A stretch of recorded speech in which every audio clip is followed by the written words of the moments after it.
Hello and welcome back to the GamesIndustry.biz Investment Summit Online, sponsored by Xsola and Renaissance PR. Our next session today is a panel, Your Game is Funded, What Happens Next? Presented by PAX Dev. And we have a great panel lineup for you as well. If you have any questions, this is live, so please pop them into the YouTube chat and we'll answer as many as we can later on. I'll now hand you over to our host for the panel, Garrett Fuller. So over to you, Garrett. Hi guys, how's everybody feeling?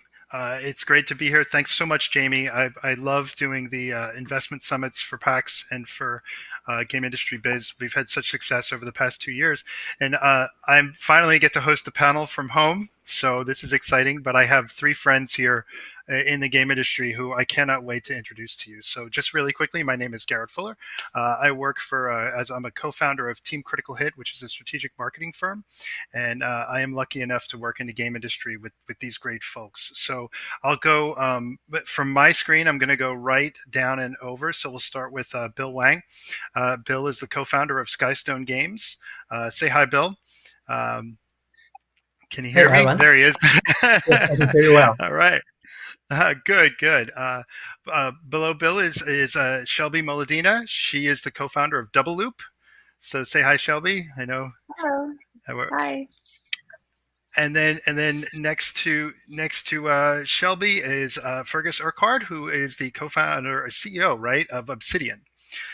So everybody has their titles. They're all properly on the screen. So I can't wait to get started. I am sure there's people watching who just got their games funded or are trying really hard to get their games funded and want to know what to do. So the name of the panel is Your Game Got Funded. What do you do next? And I'd like to go through a little bit of your backgrounds and kind of tell us each of your experiences. So on my list, I have Shelby. I have you starting us off. So we'll go to you first and talk about your history in the game business, and then, some of your experiences with funding. But we're going to get into that as we go. So go ahead. Okay. Yeah, I've been in games about 18 years. It started for me when I was a kid. I actually always wanted to make games. I didn't realize other girls weren't playing games when I was a kid. I was playing like King's Quest 6 and The Secret of Monkey Island and fell in love and just really knew that's what I wanted to do. So I decided my way in would be getting a computer science degree. I started as a gameplay programmer and a level designer. I just kind of grabbed any work or new thing that I could learn about games as I went on. I became an executive producer, a head of monetization, director of product. I went at Pipeworks for 8 years. I spent some time at Roblox. I was an executive producer at DNA, where I kind of shifted my focus over to free-to-play mobile. And then I was at Warner Brothers for 4 years, working on all the big projects there, Injustice and Mortal Kombat and Game of Thrones and things like that. And then most recently, about a year ago, I co-founded with my co-founder, Emily Greer, we co-founded Double Loop Games. And I'm the COO and game director. So I do game design, project management, product strategy, and everything like that. Awesome. Thanks so much, Shelby. That was great. I know Emily was on before, right? So that was kind of cool. You get to see her speak as well. Next, we'll switch to below me and Fergus. Why don't you do a quick introduction and tell us your history in the industry as well? Uh-oh. We need sound on Fergus. Can't hear you. Yeah, hold on one sec. Let's see if we can get our tech guys. I'll tell you what, Fergus, why don't we wait 1 second and maybe we'll have Bill and then we'll switch back to you to get the sound sorted. Does that make sense, guys? I think we can do that. So Bill, okay. Why don't you go ahead and then we'll get Fergus's sound sorted on the back end. And sure. and then Fergus, we can have you speak. Sure, Go ahead. Oh, I think it says, Fergus, I think you might have muted yourself. So let's check that. But go ahead, Bill. We'll go with you and check the sound on Fergus. Go ahead. Sure. Hi, I'm Bill Wang, co-founder of Skystone Games. I've been in the game industry for 15 years. I spent most of my career at Chinese publishers. I set up US subsidiaries for 2 Chinese publishers, Perfect World and Giant. At Perfect World, we set up office in the Bay Area by 2008. We grew just from myself to almost 500 people at peak. So we published some successful games such as the Winter MMO and the Star Trek MMO. I also invested in several talented studios, like the developer of Torchlight, Runic, the developer of Subnautica, Unknown Worlds, and developer of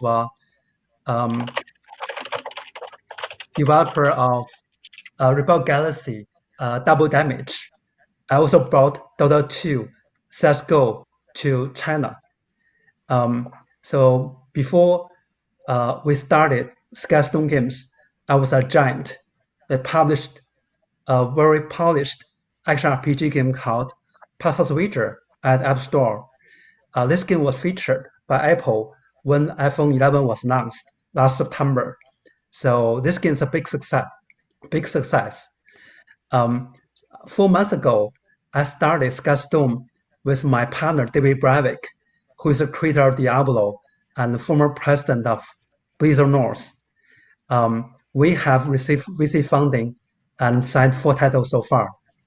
So here's my background. Thanks so much, Bill. Boy, I'll tell you, both of you guys, it's intimidating. So, but Fergus, now I think we got your sound set up. So yeah, can go ahead. you can hear me Perfect. now? Yeah, Awesome. we can. Cool. That's excellent. Okay, go ahead. All right. So I started in 1991 in the game industry. I was actually a tester at Interplay Entertainment. I think like Shelby, I did not back then. There didn't seem to be a lot of games for or a lot of jobs in the game industry for anyone. I just sort of lucked into it, and a friend had gotten a job at Interplay as a customer service person, and they needed testers during the summer, and so I joined. And then in 1996 was put in charge of one of their divisions, which ended up being a division called Black Owl Studios, with a focus on role-playing games. And so I was there and ran Black Owl Studios for 7 years. During that time, we created games like Fallout, Baldur's Gate. Fallout we did internally, Baldur's Gate we externally produced with BioWare the developers. And then internally we did Icewind Dale, and then we worked with another studio called Snowblind Studios, Dark Alliance, which was like a console action RPG. In 2003, I and 4 other people left, and we started Obsidian Entertainment. And I've been running Obsidian Entertainment ever since. As a part of Obsidian, we've created Star Wars Knights of the Old Republic 2, Neverwinter Nights 2, Alpha Protocol, a bunch of other games, let's see, including like licensed games like South Park, The Stick of Truth, and our own created games like The Outer Worlds, which just came out last year. We did that with Private Division, and which is a part of Take-Two.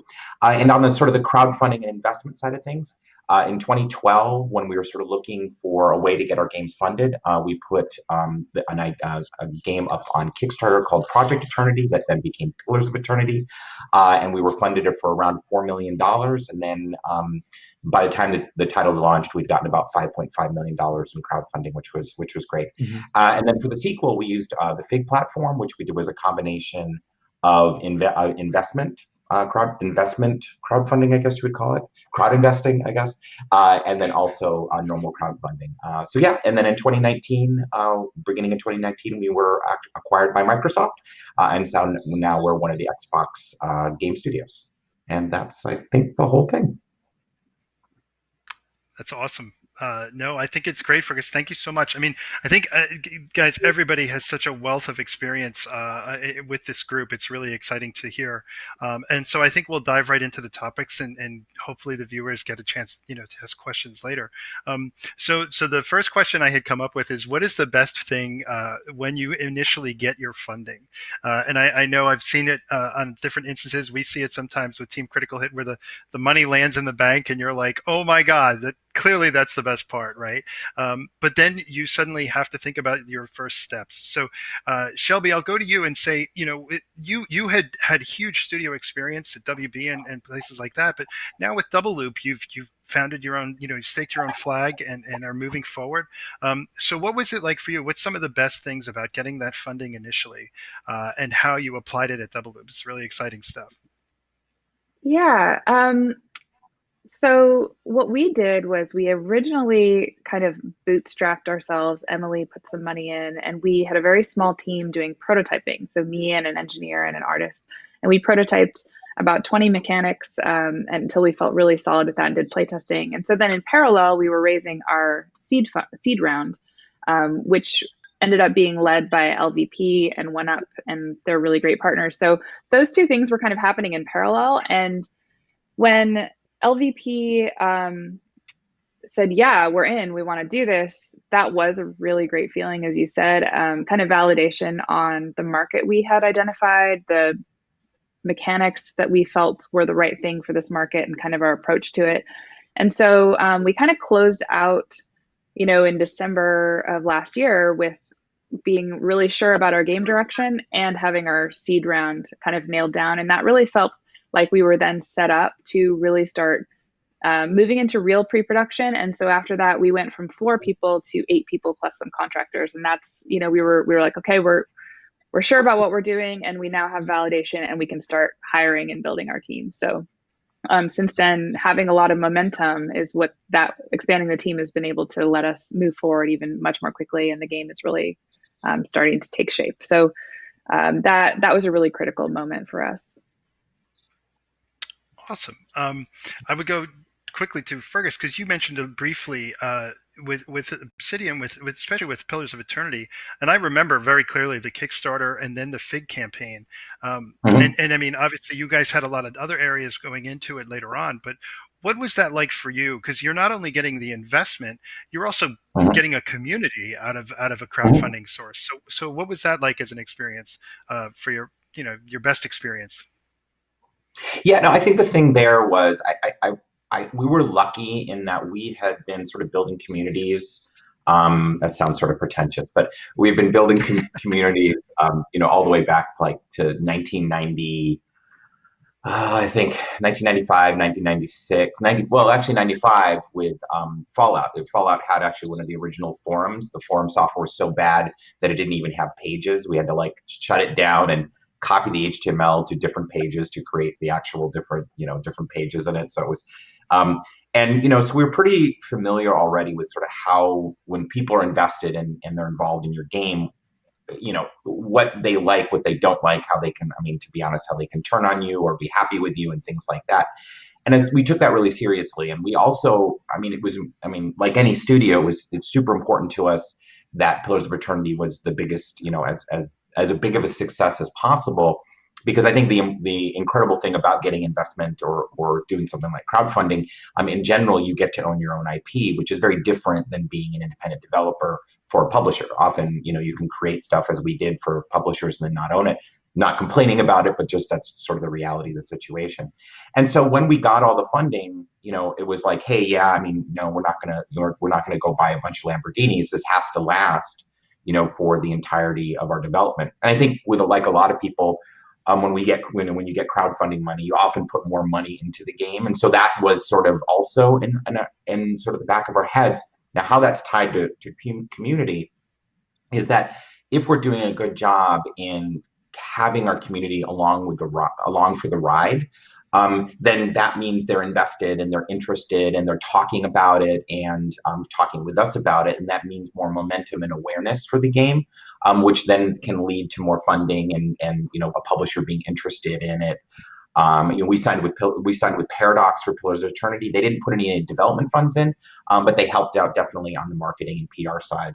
Actually, I should say they also helped out on the QA and the localization side as well. So like they're partly on the development thing. So I guess that was the benefit. And I think just to kind of quickly on the community thing, for us it's just constantly being engaged with them. If you go dark, it makes them uncomfortable. You being upfront. We've always been a very upfront developer, sometimes maybe not for our own benefit, but by always talking and always explaining both what's going on that's going well and what's not going on that's great, then you build trust and they stay with you for the ride. And I think that was always just our intent, was always to like, let's be on this ride together from the minute we start the crowdfunding to when we ship the game. Cool. No, that makes perfect sense. Bill, you have a fascinating story. We'll go to you. Perfect World, you founded very early on, right? And came over here to North America. And then you, again, similar experience to Shelby, you had a lot of these big type of corporate level jobs, and then you went off and started Skystone. So tell us a little bit about your experience, in the past with Perfect World and getting those initial funds coming in, and then moving into Skystone and what that was like to come in and help independent developers as well. Sure. Well, definitely getting funding is a big milestone in our 4 months history at Skystone. So with funding, we can pursue our dream of building a player-first and a developer-focused multi-platform gaming company. So different from Shelby and Fergus, who run their own studios, we started Skystone as a publisher. There are two reasons. The first one, it's too costly to build a studio in the Bay Area these days. The maintenance rate is too high, and also it's very time consuming. It takes, on average, maybe 2 to 3 years to launch one title. So I had to wait for a long time. Second, David and I have met a lot of developers. They're young, they are passionate, but they need guidance on how to make better games. And also they need help for publishing. So we believe that starting a publishing company could be the best way for us to help developers succeed. So with the funding we get, we have room to provide large funding to individual studios. Then we can do by ourselves. So sitting on the other side of the table as an entrepreneur, quite different from my previous experience as an investor. Before Skystone, I spent over 10 years investing in developers around the world. So definitely, I got very excited when I met some interesting developers, and we signed investment agreements. And eventually, they could succeed, like Runic did and Unknown Wars did. But Skystone is my kind of our own baby. So getting funding, getting help from others, give me a really different feeling. We appreciate support from our investor. We feel the responsibility to make the company successful and return that favor by generating good returns for our investor.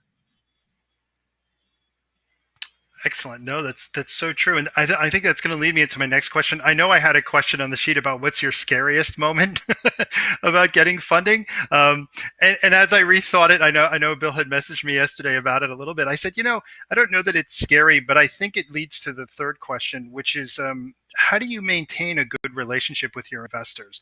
I think that's really important. I come from a financial background as a financial analyst for years at Bloomberg before I did games, and I was always terrified typing numbers and making sure I got earnings reports correct, and getting yelled at a lot. But maintaining a good relationship with people who give you money to build a studio or games is so important. Again, whether it's community or whether it's an angel investment. So Shelby, we'll go to you and talk about that experience with the relationship. Because I think it's really critical for people to know that. You're right on. I mean, the relationship with your investors, it really starts with the very first conversations through to the term sheet and how you communicate when you're negotiating all of those things. Everything about who has control over what, that whole process is actually kind of a dry run for what it'll be like in the long run, and you want to set yourself up for success there. After that term sheet is signed, then it just continues from there. And like you said, the relationship is incredibly important. So we view our investment partners as partners. And that's part of why hopefully you're in a position to choose among your investors and to figure out who you're really on the same page with about philosophy and what you want for the company. So we have that in LVP and 1UP and our lots of angel investors as well. We talk to LVP really regularly about strategy for many things, everything from future fundraising to our product strategy, introducing us to any other mentorship or people that we need to talk to. And, what we do is we really proactively share our updates with them. We schedule calls with them. We don't go, it's kind of what Fergus was talking about. Like, you can't just go silent and sort of wait for them to ask you questions or start to wonder what's going on. We're really proactive about that and see them as partners. So we have an internal Slack channel where we're just on chat with LVP anytime, all the time. We have calls as often as we can, and we reach out to all of our angels as mentors. We have them review our decks, play our builds, let them know what's going on. And I think so that's really the key. I mean, it seems kind of obvious and simple, but to just continuously talk to people and let them know what's going on. And what you get from that is a strong relationship and lots of offers of support as you move forward, because you're going to need those relationships and that kind of community as you move forward into future phases and potentially future fundraising, into launching and all of those things. So we've really appreciated our partners. No, I think that's great advice. I think you said something that's really critical, which is being proactive, right? Like when I know for me, like God, if I take money out of the joint, family bank account, I always tell my wife where I spent it. I bought more miniatures for D&D. Sorry, hon. But being that transparency and being proactive with investors is so important. Fergus, I'll go to you because Obsidian has had a crazy ride. I mean, we talked about Fig and Kickstarter, but now you're part of Microsoft, right? So how has your relationships been with investors and the belief in the studio, and how have you forged those partnerships along the way? Because it's been kind of a huge roller coaster for you guys. No, absolutely. Yeah. No, it's interesting. I think our perspective, I think throughout of it, a lot of our, time as an independent developer was kind of doing normal publisher deals. In a lot of ways, you can sort of almost look at them as like almost like investments in a lot of ways. Investments where they're not getting capital or they're not getting equity in the company. But it would always have to be treated that way. So it always has to be, when working with the publishers, we always had to make sure, like, in this case, it's a little different. We're almost, they're our customer, and maybe that's how we then, as we kind of move forward and we looked at, our investors from Fig, and then also, our crowdfunding is like, we have to look at it as all of these people are our customers. It's not just the people that are getting the game. In the case of it's a weird sort of thing with our crowdfunding people, because they are getting the game and they're our customers from the standpoint of believing us and giving us money.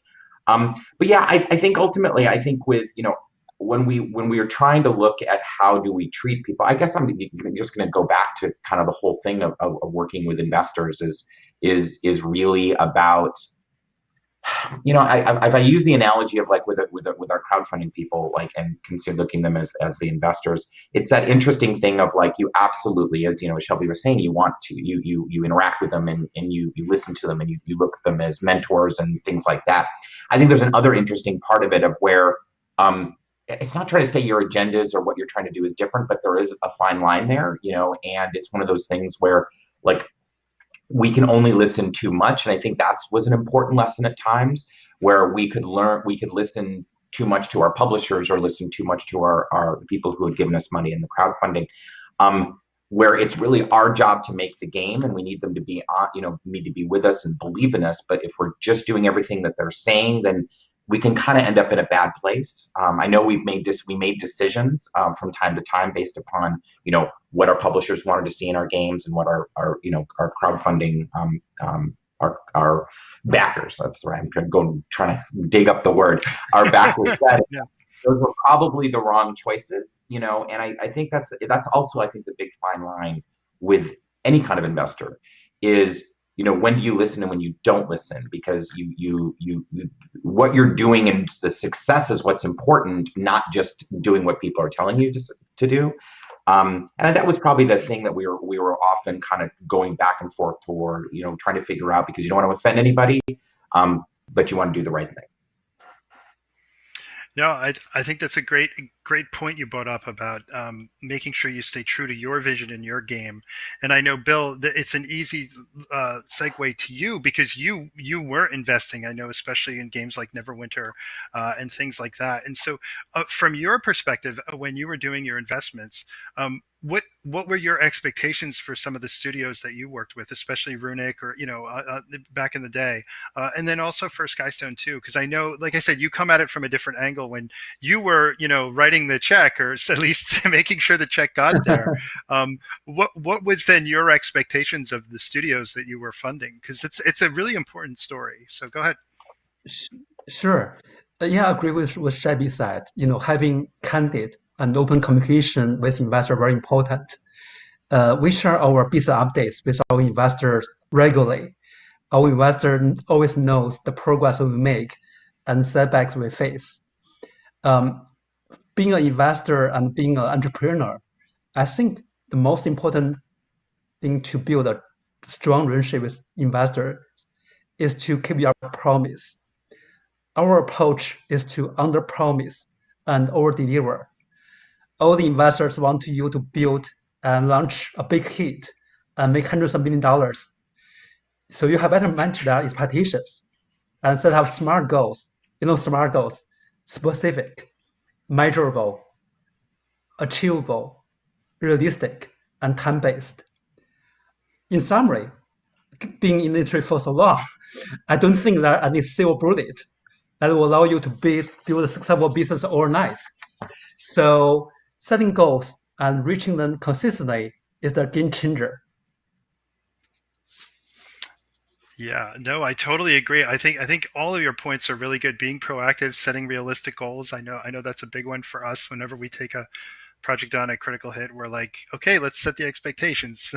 And sometimes people may not want to hear that, but again, and it goes to Fergus, goes to what you said about being true to the game and knowing the right choices. And it is definitely it's navigating a river a lot of times and making sure everybody's happy. But I think all are amazing points. To make for people looking for investment or first starting to work with investors. I'm gonna flip it a little bit. I know we do have one about kind of a rocky point with investors. I think we're gonna skip over that and go to so what were the things that you spend your money on? And this to me is always really interesting because I think a lot of people. I mean, I've had companies call us and say, "Hey, we got our seed round funding and we want to talk to you about marketing." And I said, "Well, what's your game? let's start there, right?" And so that's an interesting way to look at it. But I think making those first steps, and I think all three of you have spoken very smartly about spending wisely. So Shelby, we'll start with you and talk about, what are some of the things you first started to spend your money on? I know we're starting with a small team, and then obviously expanding the team is really important. So I'll let you tell your story about that and what were some of those first steps. Yeah, as a small studio starting off, our expenses are pretty low, which is great. And now we're all entirely remote. So that's also a kind of unexpected benefit of the pandemic. We don't have an office right now. But so the things we spend, our major expenses on headcount and on people to work on the game. We have tools and software that we need, but that's all pretty incremental to the cost of people. So that's where we've invested in finding the right people. So after we got our seed round, like I said, before we had our seed round, it was me plus a senior engineer plus our art director and plus Emily. So there were four of us. And after that, we then hired our tech director. We hired a back-end engineer. We have hired a second artist. And then what we've done from there is expand into some contractors to help us supplement what we need through pre-production.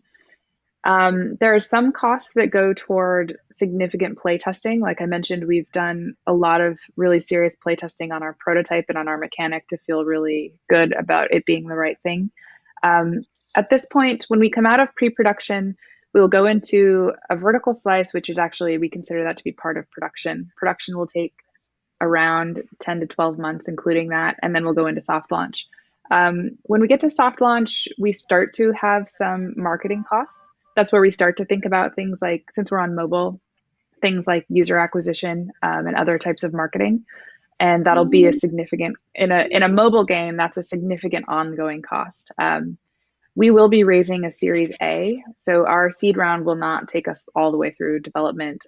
We'll be looking for more funding as well. And that would cover the rest of development, our marketing, once we get to worldwide launch. And then we'll have, after that, the calculation is really about spending on UA that's profitable and that covers your development costs and starts to become, to break into the positive where your UA costs plus your development costs are balanced out by the revenue you start bringing in monthly. So it becomes about that calculation at that point.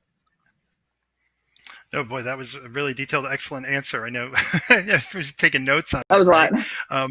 No, that was good. I think what was so important was in the beginning, especially, you talked about the roles you needed, and the types of experience. A back end engineer is not something everybody thinks about, right? And that's super Yeah. important.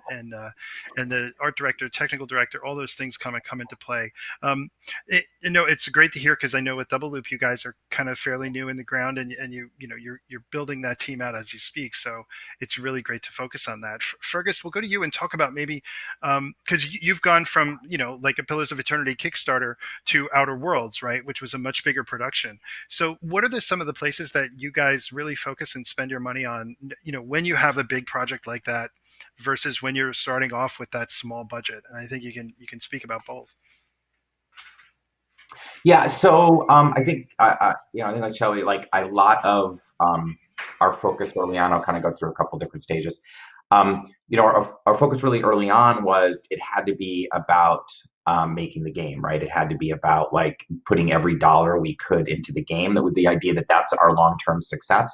Now, our world was different because we were doing, we were working for publishers at the time, and so all that money that was coming in was supposed to go into the game. But we were pretty diligent about making sure that that was the case. I think the only thing we would not, I mean, it was still into the game, but what we also probably over indexed on was infrastructure. So this was back in when we first started Obsidian back in 2003. I know it sounds like ancient times.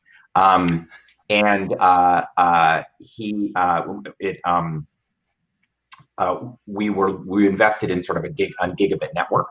It was super expensive back like the networking switches were like $1,500, and so it was expensive, but it was really worthwhile.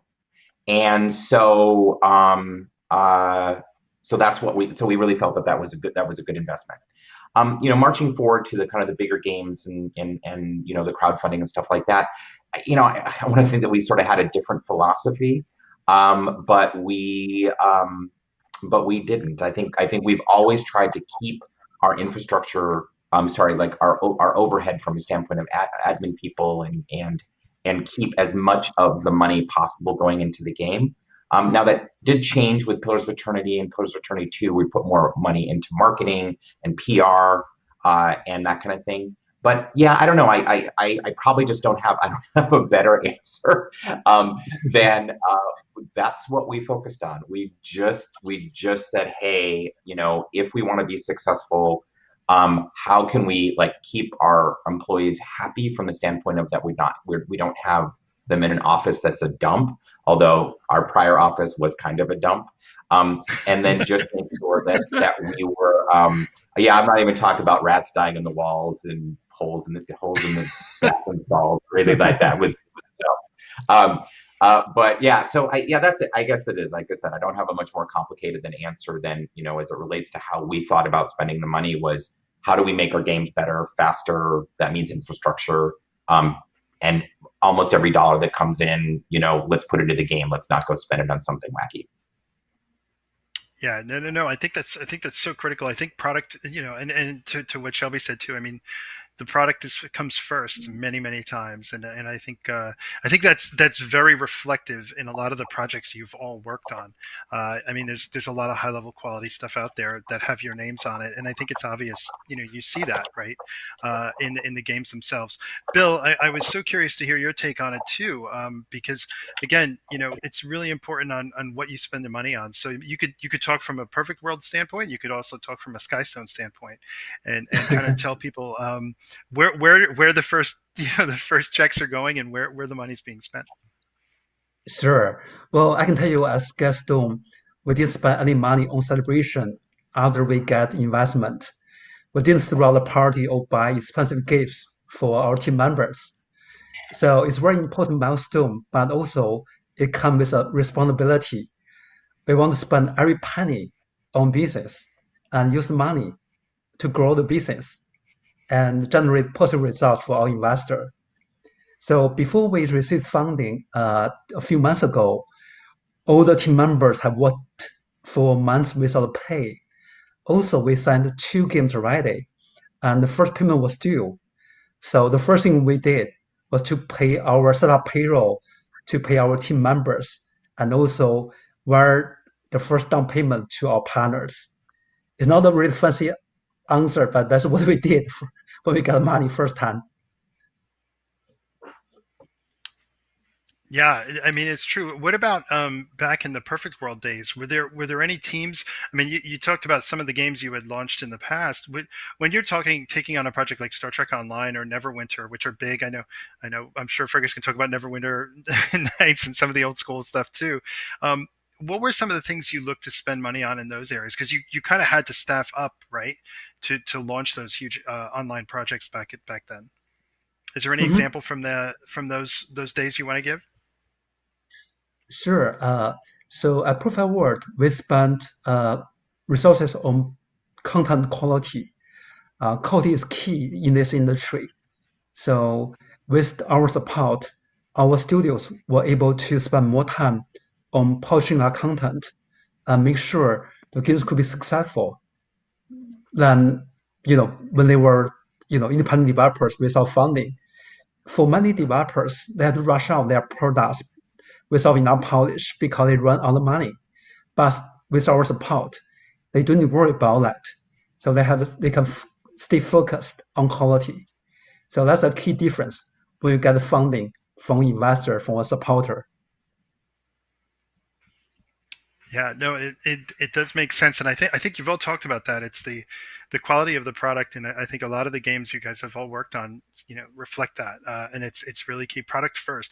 I love that all three of you, despite knowing you and knowing some of the places you've worked, everybody kind of has a very bootstrap mentality in this call, and I think that's really important. I think we've all been in the game industry, for more than a decade. I've been to, and I know we all have been to the crazy parties and the big events and some of the stuff we've seen. And as much as we all love getting together, or meeting each other at, GDC or an event, having a drink, or at a PAX especially, it's always fascinating to me where companies spend their money on those types of points. And when you don't have a product, or you don't have a game, or you only have a small vertical slice of a game, and you're out throwing a party, I think that's a huge lesson in, do not do that. You want to get your game out in front of everything else you're doing, because that's the one where the players are going to be, like all of us with COVID, sitting at home, logging into our computers and spending our free time. It's really important. I think the next question is, I kind of worded it as, what is an important part of the game or the company where you spent money? But I think it might be something along the lines of, what's an area that you didn't necessarily expect to be an expense, and then all of a sudden you're like, whoa, we have to put some of our monetary resources to marketing, or to our infrastructure, or to customer service? Or is there any point you want to go to in your past that you say, wow, man, we did not expect to have to spend our budget on that, and now that's a major part of our budget? So Shelby, I'll go back to you to start. Is there any time in your history where you said that we did not expect that cost to be such a big deal, and it is a huge deal for that? I mean, yes. So I've shipped about 25 games and contributed to about 30 more. So, I mean, I think we've all got sort of horror stories where you scoped a game one way and then something unexpected comes up. So, it hasn't happened to me so much recently, but I can talk about, one of the projects that I worked on a long time ago, was a porting of a much older game to modern platforms, and there wasn't a lot of the source code, so we were doing a lot of reverse engineering, and it was a really highly specialized engineering task. And that project ended up costing us something like 8 to 10 times as much in engineering costs as we thought it was going to. So that was a long time ago, but it definitely speaks to doing as much due diligence as you can upfront to really understand the challenge of what you're doing. And that's a very different, that was a work for hire project. It's very different than what I'm doing now. But you still always, basically all games come with sort of hidden scope or technical problems that you didn't see up front, because every game is different. And I think that might be one reason we all love games. And one reason we all probably have that bootstrap mentality is, you can't make games unless you're ready to dig in and solve problems as they come. Nothing is ever predictable. So, whether it's the scope of like that kind of thing I was just talking about, or it's just, we designed this game up front and then art the content takes actually much longer than we think. So we need to find more contractors to build more of the art with us. You have to sort of solve those problems as you go along. It's great. No, it's so true. I'm going to switch a little bit because I just realized we only have a few minutes left. We could keep talking all day. But Jamie wanted to chime in as well because we've been getting questions from YouTube, and I wanted to try to address a couple of those if that's okay. So Jamie, I'm going to bring you back on. There he is. Yeah, sure. And go ahead, Jamie. You can ask your questions. Yeah, we had a question. When does it make sense for your studio to be acquired? Oh, that's good. Easy. Fergus. That'd be a good one for Fergus. Go ahead. That's a good question. That's an excellent question. So yeah, so it's funny because I think what I would probably say here is because we'd always get that, even as we were interviewing our first people to come work for Obsidian in 2003, people were asking, what's our exit strategy? And I'm like, and I tell people like, okay, I'm gonna give you the lamest exit strategy that you'll ever hear, which is we're gonna make really good games and start making our own IP, and that'll make us a super solid studio. And if we're a super solid studio, then there's a good chance we'll get acquired. That was the entirety of it. It was probably on a piece of paper, maybe written a little worse than that. But that was it. And I think I guess the other way that I looked at it as well is, and this is how I answered a lot of people. I said, look, we don't have an intent to be acquired tomorrow, but we would be doing a disservice to everybody who works for Obsidian that if a dump truck with a bunch of gold bricks just popped up, showed up and dumped the gold bricks on us, we would be doing a disservice to everybody if we didn't accept the offer. So I think a lot of it, particularly when it comes to independent developers, like the point in time when you accept, or you look for, or you accept, an acquisition offer. I mean, it really has to be. I mean, I don't know. In the end, it has to be an amount of money that you obviously feel is your company is worth. I mean, we got. I don't know. I should go back and look. We maybe got 15 different offers. For the studio while we were going. I mean, all the way from $0 to not $0. And so obviously we didn't accept the $0 offer. I think that's one of the big challenges.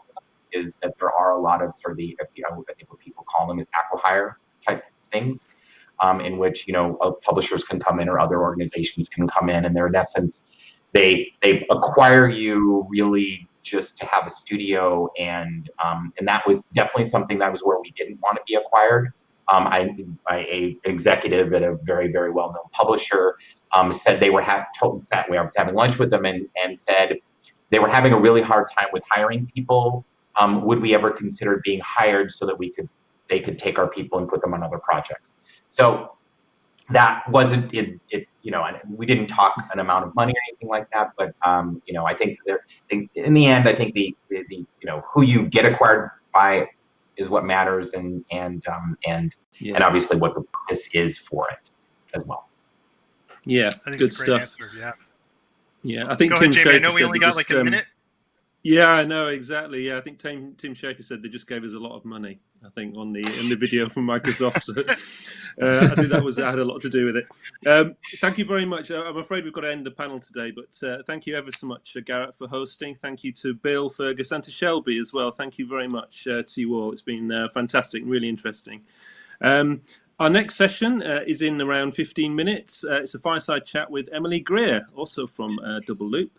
So you can see all the talks today and watch previous ones at live.gamesindustry.biz. So thanks very much, and we'll see you soon.